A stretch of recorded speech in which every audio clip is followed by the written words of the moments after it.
एक और यूरोपीय देश के मुखिया इस लड़ाई में ज़ेलेंस्की का साथ देने के लिए यूक्रेन पहुंच चुके हैं और माना यह जा रहा है कि अब यूरोपीय देश सीधे सीधे रूस को चुनौती देने की राह पर है। जी हाँ, स्पेन के प्रधानमंत्री पेड्रो जो है वो यूक्रेन पहुंचे हैं और यूक्रेन के राष्ट्रपति ज़ेलेंस्की से उनकी मुलाकात जो है वो होने वाली है। ये देखिए,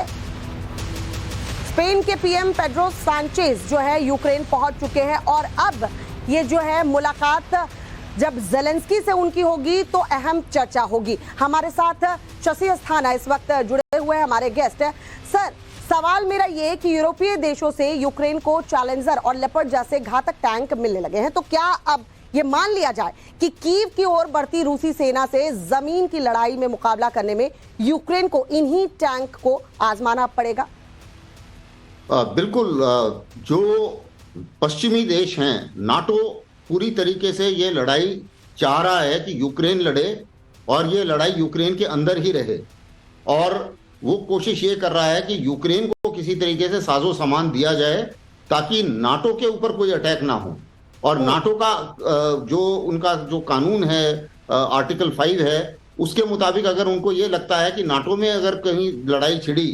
तो ये लड़ाई न्यूक्लियर हथियार लड़ाई की तरफ जा सकती है। इसलिए कोशिश वो ये कर रहे हैं कि यूक्रेन, ज़ेलेंस्की अपने हीरो भी बने हुए हैं और वो आगे भी बढ़ रहे हैं, तो ये सोच रहे हैं वो पश्चिमी देश कि इनको साजो सामान देते जाओ, इनको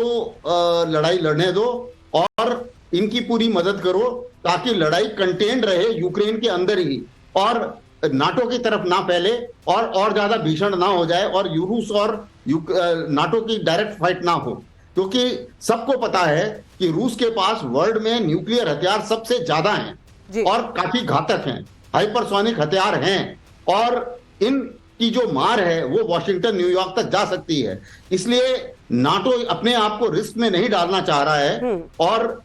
जो ज़ेलेंस्की है वो इतना साजो सामान ले चुके हैं कि वो भी इसको लड़ाई से रुक नहीं पाएंगे जब तक अमेरिका उनको रुकने के लिए नहीं बोलेगा। इसलिए एक तरीके से ज़ेलेंस्की भी अभी बीच में फंस गए हैं, रुक हो सकते नहीं, टेरिटरी उनकी लूज हो रही है और